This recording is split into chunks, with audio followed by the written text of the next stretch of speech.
The Pixel 10, 10 Pro, and 10 Pro XL have all just leaked. So what's new this time around? First off, these leaks come from OnLeaks, which has a nearly flawless track record. He's the same person who nailed the Pixel 9 a leak back in October, which just got officially announced, so it's safe to say the new leaks are probably spot on. Now let's talk about changes. Looking at the standard Pixel 10, the design looks very familiar. It keeps the same flat edges, centered punch hole front camera, and nearly identical back design, including the display bezels.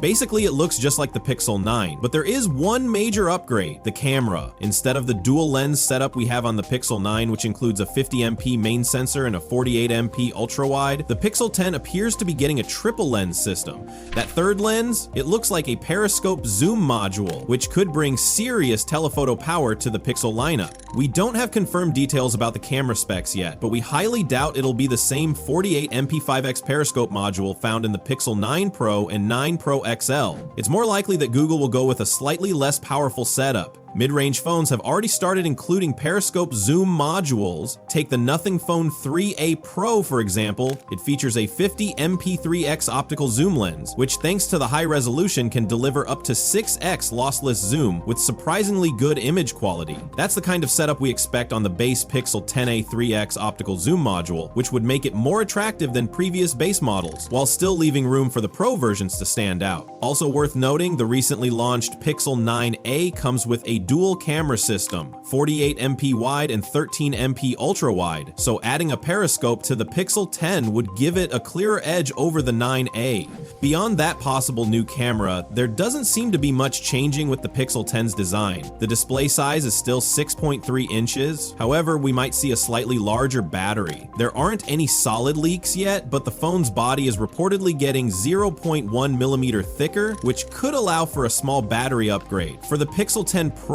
based on OnLeaks, the changes here are minimal. It still features the same 6.3-inch display as the Pixel 9 Pro and the base Pixel 10, and the triple camera setup looks pretty much unchanged. From the renders, the periscope lens does appear slightly larger than the one on the regular Pixel 10, suggesting the Pro might offer better zoom performance. However, we're not expecting any actual hardware upgrades. The periscope is still likely the same 48-megapixel 5x zoom lens, with the other cameras remaining unchanged too. That means we're still looking at a 50-megapixel main sensor, a 48-megapixel ultra-wide, and the same 48-megapixel telephoto.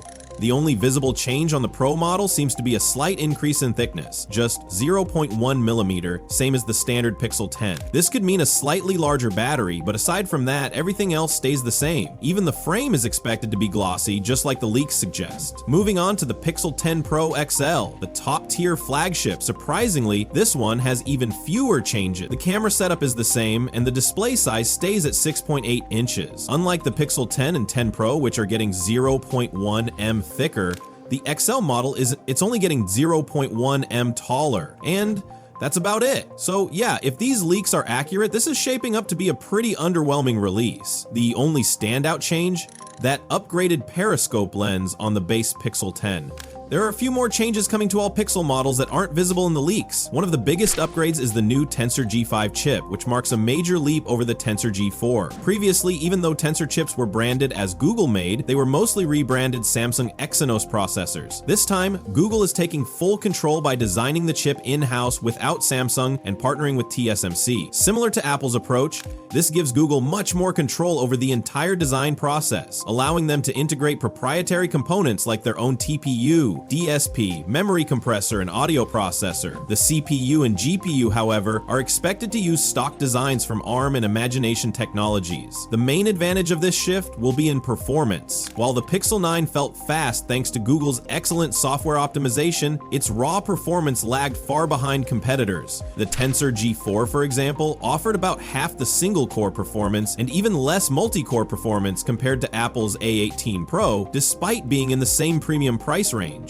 With the Tensor G5, things might finally change. We don't expect it to fully match the A18 Pro or Snapdragon 8 Gen 3 Elite, but it should come closer than ever before. Still, unless Google pulls off something incredible, it's unlikely to catch up completely just yet. That's all for today's video, and would love to know your thoughts as well. Thanks for watching, and we'll see you in the next video. Take care, bye!